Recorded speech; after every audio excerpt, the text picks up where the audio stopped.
Bem-vindo ao Destilado Literário. Nesta playlist, vamos explorar o caminho para uma vida mais equilibrada, unindo saúde mental, física e espiritual. Entre reflexões e aprendizados, cada conteúdo será um convite para cuidar de si com mais consciência e leveza. Prepare-se para destilar conhecimento e bem-estar em cada etapa dessa jornada. Então, respire fundo e prepare-se, porque vamos dar início ao destilado de hoje. Imagine que você está prestes a embarcar em uma viagem, mas não é uma viagem comum, para outro país ou cidade.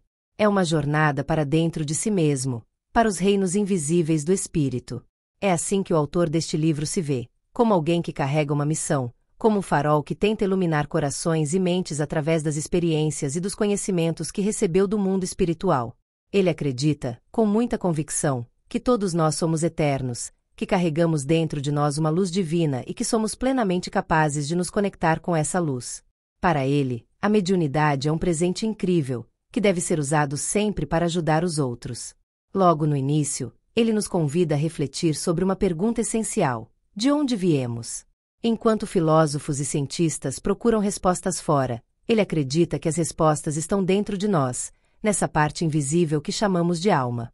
A alma seria como nosso núcleo espiritual, uma centelha divina que sempre existiu e sempre vai existir. Ela já viajou por muitos lugares do universo, atravessou eras, acumulando lições ao longo de uma existência infinita. Para que a gente consiga se reconectar com quem realmente somos, é preciso olhar para dentro, ouvir a voz de Deus e recuperar o que ele chama de senso da alma. Um dos conceitos mais importantes que ele apresenta é a ideia de que tudo, absolutamente tudo, é energia. A ciência fala da energia de forma física, mas no plano espiritual existe uma força que mantém tudo unido, e que ele chama de energia da força de Deus. Segundo ele, todo o universo é preenchido por essa energia. Nós somos feitos dela, viemos dela. Mente, espírito e corpo físico são manifestações dessa mesma energia, só que vibram em frequências diferentes. A mente, por exemplo, é como uma janela que se abre para nossa verdadeira natureza. É através dela que conseguimos criar, imaginar, raciocinar.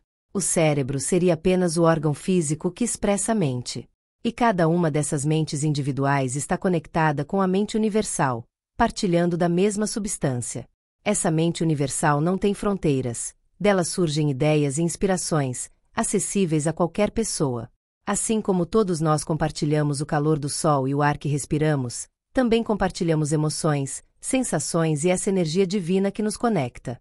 Se todos conseguíssemos enxergar uns aos outros como seres espirituais, e nos relacionássemos com mais bondade, o mundo certamente seria um lugar muito melhor. Ele também fala sobre os pensamentos, tratando-os como coisas reais, tão importantes quanto os órgãos do corpo. A nossa vida diária, diz ele, é moldada por aquilo que pensamos. E esses pensamentos podem vir de várias fontes, das nossas orações, das meditações, ou até das influências do ambiente ao nosso redor. Estamos sempre, o tempo todo, enviando e recebendo sinais de pensamento. Eles podem ser positivos, quando vibram com solidariedade e amor, ou negativos, quando expressam cobiça, raiva ou egoísmo. Essas seriam as partes mais densas da nossa natureza. Como médium, ele enfatiza o quanto é importante manter pensamentos positivos e elevados, pois assim as mensagens espirituais que chegam são mais benéficas e claras. Outra parte fascinante é quando ele fala sobre os diferentes corpos que formam quem nós somos. Primeiro, o corpo etéreo, ou o duplo, que está ligado aos chakras. Depois, o corpo astral, também chamado de corpo emocional, onde ficam os pensamentos, desejos e emoções terrenas. Esse corpo, segundo ele, é o que se separa do corpo físico quando dormimos ou em situações extremas, como acidentes ou coma. E, por fim, o corpo mental, que está mais associado aos pensamentos e serve como um canal para energias mentais mais elevadas. Esses corpos se interpenetram e dependem uns dos outros. Ele fala também sobre a aura, aquela camada invisível de energia que envolve o nosso corpo. É como se fosse um mapa que reflete nossas experiências espirituais, emocionais, mentais e físicas. A cor e a intensidade da aura mostram como está nossa saúde, o nosso caráter, o potencial e até registros de experiências passadas. Feridas emocionais, desejos não realizados, o karma acumulado de vidas anteriores. Tudo isso aparece na aura. Ele conta que desde criança consegue ver auras, e que isso sempre o ajudou no trabalho espiritual. Mas chama a atenção para o fato de que nossa atmosfera mental é afetada não só pelos nossos pensamentos, mas também pelos pensamentos de quem está à nossa volta, inclusive de espíritos. Por isso, manter a mente saudável é essencial, já que, se estivermos fragilizados, podemos permitir que energias externas invadam nosso espaço. E então ele entra num dos temas mais importantes, e para muitos, o mais temido: a morte. Segundo ele, a experiência da morte é tão única quanto a da vida, e não é fácil descrevê-la com palavras humanas. Mas o mais importante é perceber que, ao morrer, nós tomamos consciência de que somos muito mais do que o corpo físico.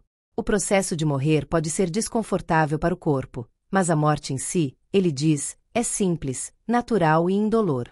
Ele explica que quem morre de causas naturais, por exemplo, costuma ter a consciência expandida dias antes do falecimento. Os sentidos ficam mais aguçados e há uma rápida revisão de vida, onde a pessoa compreende o que fez, o bem que realizou.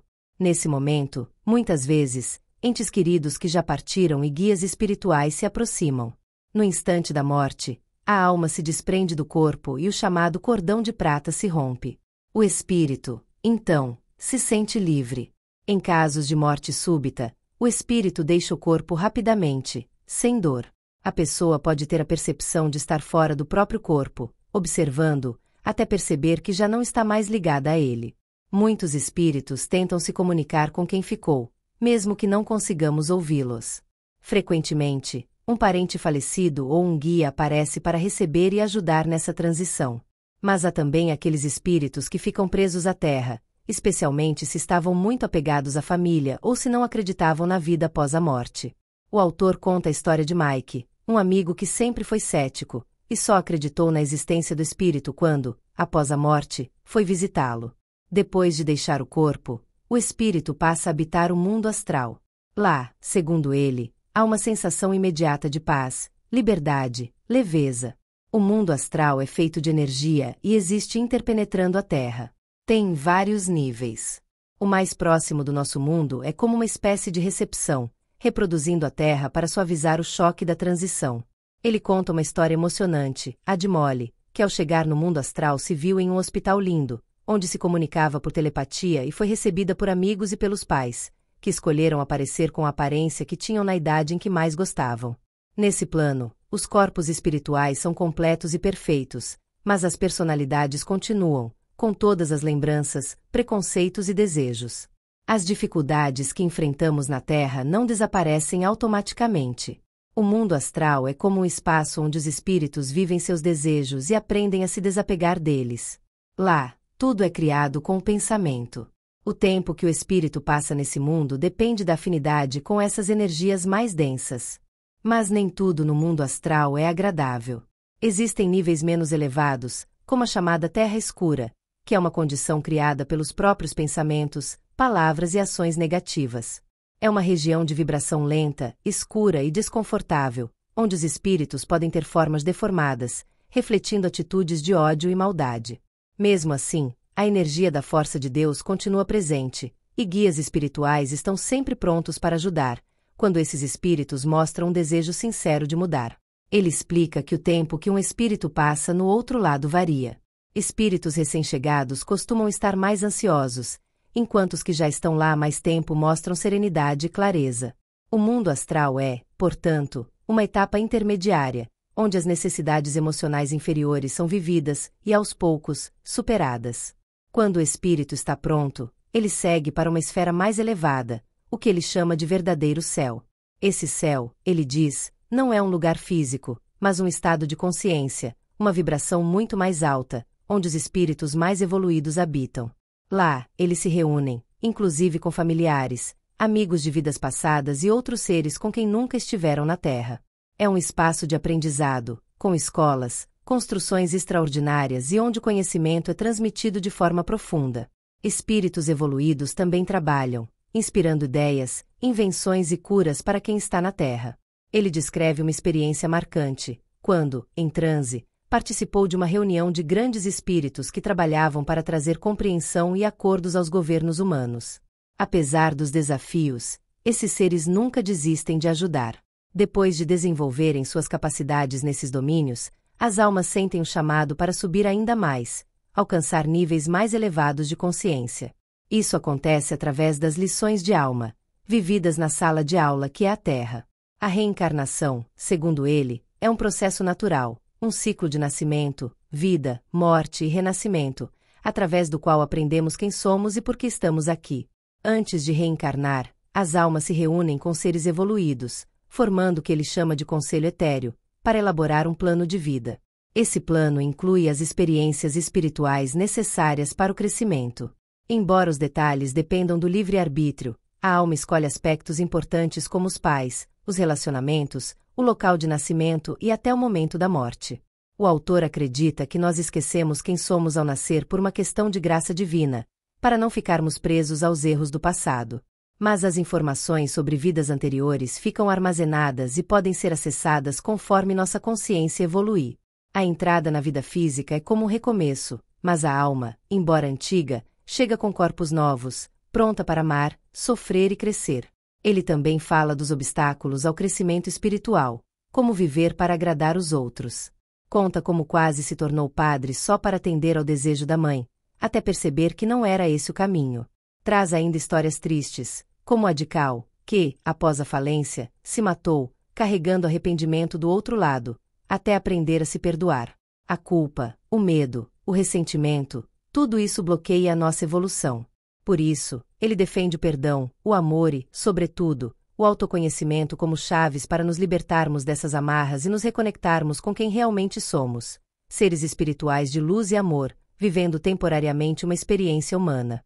E, segundo ele, não há ferramenta melhor para esse reencontro do que a meditação, um exercício para fortalecer os músculos espirituais e nos lembrar de que fazemos parte de algo muito maior. Desejo a você uma leitura envolvente, cheia de reflexões profundas.